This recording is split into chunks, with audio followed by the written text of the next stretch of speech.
Hello everyone, Andy Schwab here with your Northern Ag TV. Well, today we start with some sad news from Yellowstone County. John Ostlund, County Commissioner for Yellowstone County, passed away in a plane crash last week. Ostlund was serving his sixth term as County Commissioner when the accident happened after serving the public servant position since 2002. The Billings Chamber of Commerce released a remembrance following his passing, highlighting the steady presence of volunteering with the Billings Chamber Ag Committee, cooking and helping with a pancake breakfast for 4-H and FFA youth, regularly attending the monthly meetings, and also attending the annual Ag Appreciation Banquet. They added his involvement with the Ag Committee and the area's ag industry was also evident through the Nile and Montana Fair and additional events and organizations who are dedicated to the agriculture world and preserving the Western way of life. We'll keep you posted on the details of Ostlund's services, and we want to share our condolences with John's loved ones and his supporters.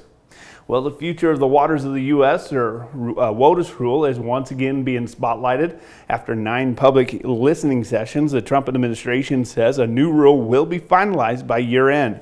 EPA and the Army Corps of Engineers say their upcoming proposal aims to cut red tape, reduce permitting costs, and offer clarity, all while protecting the water resources. The back and forth over WOTUS definition was created a patchwork of rules across the states, with the Biden-era version still in effect in 23 states. EPA Administrator Lee Zeldin said the goal is to end the regulatory ping pong and support farmers while aligning with last year's Supreme Court ruling in that Sackett versus EPA case. And cattle on feed, well, they're down 1%. That's according to the latest cattle on feed report, which was released Friday afternoon. More importantly, from that report, cattle placed in the feedlots were less than expected, as figures resembled an 8% decrease from 2024, which is actually 3% more than the average estimate had anticipated. Overall, the report is going to be viewed as bullish for traders when they resume trading on the market on Monday. And also, speaking of the cattle market, it was a strong sale in Northern Livestock Video Auctions on Friday.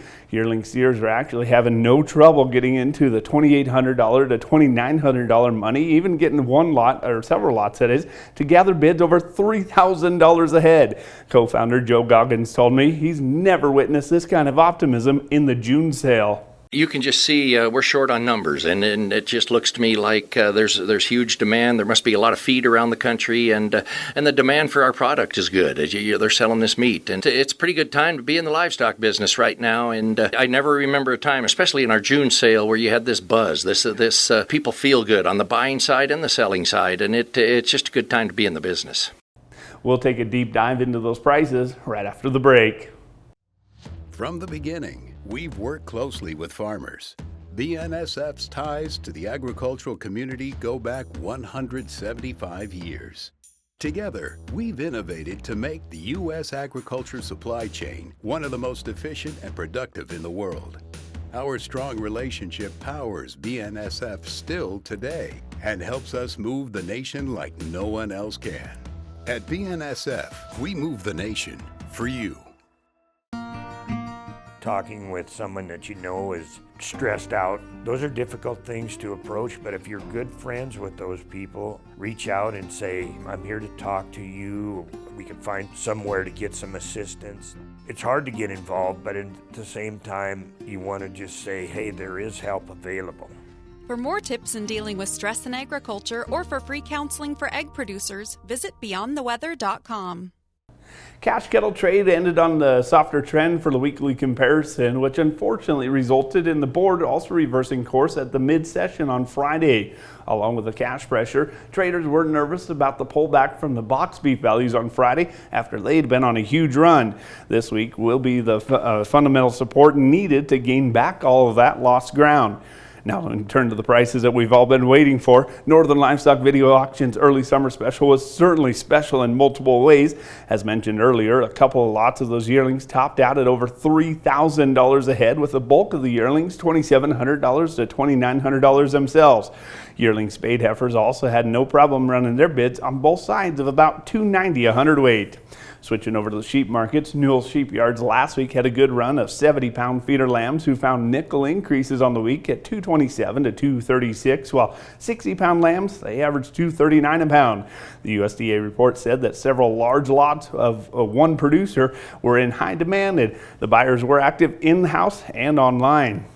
For the grain traders, well, it seems they took a Juneteenth federal holiday and has an opportunity, that is, to cut out early and enjoy a 4-day weekend despite trade being open on Friday. Much of the complex was actually softer by just a couple of pennies, which led the wheat markets to being the big winner in a week-over-week comparison. As a matter of fact, July KC winter wheat prices closed above that 100-day moving average at $5.70 on Wednesday, and that was the first time they did that in several months. There's also been some rumors of some yield loss in Kansas as a result of high winds on Tuesday, so Monday's crop progress report could offer the insight if there is a drop in the conditions across the region. Well, that's going to do it for Ag TV here on Northern Ag TV. I'm Andy Schwab. Have a great rest of your day.